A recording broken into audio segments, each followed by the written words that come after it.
Hello everyone, I'm Colin Canet. Today, I'm a bit excited about what we're going to do today. I love this little piece. This is a drying rack, believe it or not. And today, we're going to make a bunch of these, and I'm going to show you how to make the jig that puts them all together. So stick around. But if you're new here, or you've been around for a while and you haven't subscribed yet, I invite you to do that. Click the notification bell, and let's get started on this. So before we get started, let me show you what I'm going to be making. So first of all, this is just a piece of board. Let's assume it's going to be a shelf, or maybe it's a gable end, the side of a cabinet or something. And what I'm going to be making is this little drying unit. And all it is, if you look at the end of it, is just 3/4 inch by 3/4 inch material. The middle piece, which is a little bit shorter, is 1 1¼ inches deep. And you'll notice on the end there's screws that you can attach it to whatever wood that you're going to use to dry. Now, if you look closely, you'll notice, and I'll lift this up a little bit so you can see, that this piece of wood, there's a little rabbet on each side of these that makes it a little bit smaller than 3/4 inch. And the purpose of that is that when you attach it to the wood, it's not flush. And that means if you get a little bit of material on the end, it's not going to build up in sort of a globby mess like it can do. So it makes a much cleaner way of attaching things. And then, of course, when you get it finished, I'm going to show you, when we make a bunch of these, I'm going to show you how you can stack them and use them together to save time and really do a nice job of finishing. So let's get started on the construction of these. Now the first thing I need to do is cut some 14-inch material, and I've taken my stop block and I've measured that to 14 inches so I can do multiple passes here, and then I'm going to be cutting it down to 3/4 inch.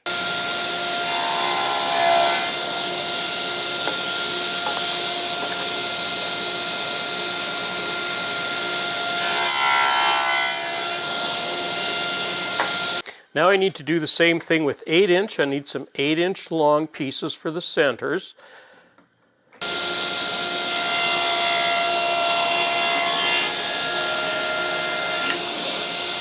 Now I'm going to cut all of the 8-inch wide boards to 1 1/4 inches.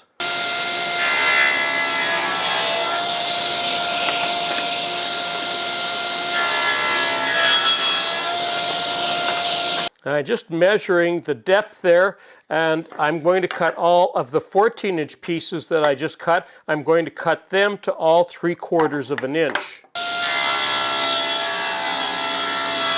Now I'm going to take a moment and cut the rabbets for the center parts of these holders. And what I'm going to do to set this up, I'm going to use these measuring bars, and a lot of people have asked about these over the years, and I'm going to put a link in the description box for these, and there's also going to be a link to these in the article on Woodwork Web. So I'm going to use the 3/16 bar, and that's what it looks like. And the way it works, very simple. You just roll the blade down until it's just at the top of that bar. Now I'm going to move the fence over, and the fence wants to be just on, or the bar wants to be just on the outside of that bar. There it is right there. And now watch how easy it is to make these rabbet cuts.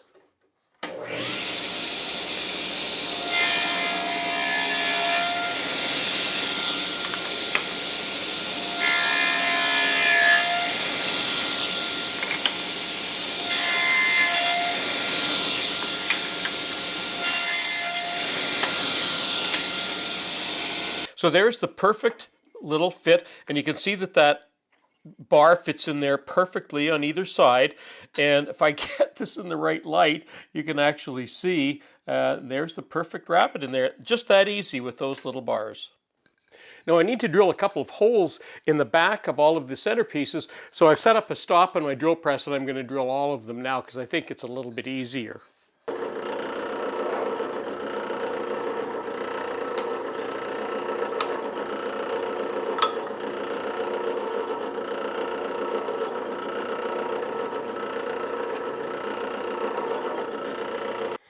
So to make the assembly jig for our little dryers, I've just got a piece of plywood here at the bottom and a couple of pieces, and I have a square handy. So what I'm going to do, I'm just going to take 3 of my 14-inch pieces at random here, because they're all 3/4 of an inch square, and I just want to line them up with the front of the plywood here, just roughly. And the reason I'm doing that is I'm going to be using my air nailer, and when I put it at the edge, it's easier for me to use. So I'm just going to tack that. Now the next thing I need to do, because the reason we're not just putting these together freehand and that we're using a jig is I want this stand to be able to stand. I don't want it to be wobbling, so these legs need to be even at the bottom, and that's where the square comes in, that we want to make sure that that's square at the bottom there, and I'm going to tack that as well. Now, I don't trust a couple of nails, so I'm just going to take a second and drive some screws through all of this.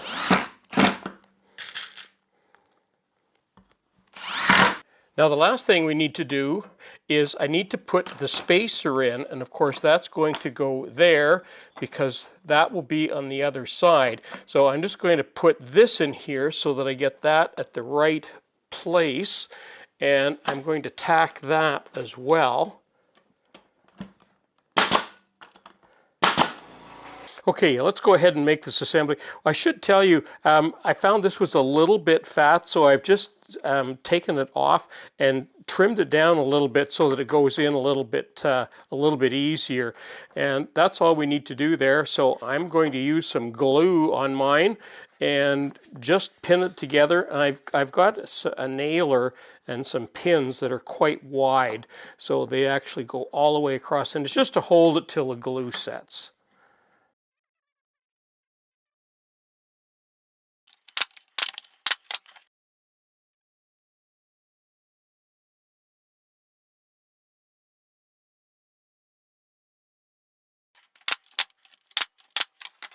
Now I'm going to give you a little quick demonstration, because here's why I really love this concept. So I'm just going to put a couple of screws in the end here.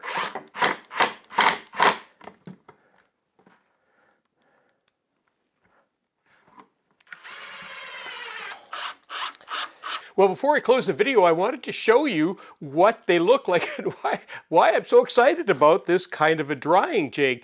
And the way it is, so I've attached a board on here, but look, you can finish the front, the top, the bottom, and even the back side, and all you're touching are the ends, which you typically don't finish anyway. So now you can dry the entire thing. And if you've got a few shelves or backs and sides, you can stack them all one beside each other, and they don't take up a ton of room. Or if you're even really more cramped for room, you could even stack them, because these are all 3/4 of an inch. So, you could actually stack them up by putting them together like this, or you could put spacers in between them like that. Lots of different alternatives, because this whole rack system is all 3/4 of an inch square. So I really love this system. I wish I'd had this years ago. It's going to save me tons of time and tons of room.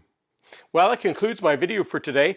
A really simple drying rack system, what could be the simplest assembly jig you'll ever make, and what a great system. I'm looking forward to using it. I'm Colin Canet for Woodwork Web. Thanks for watching.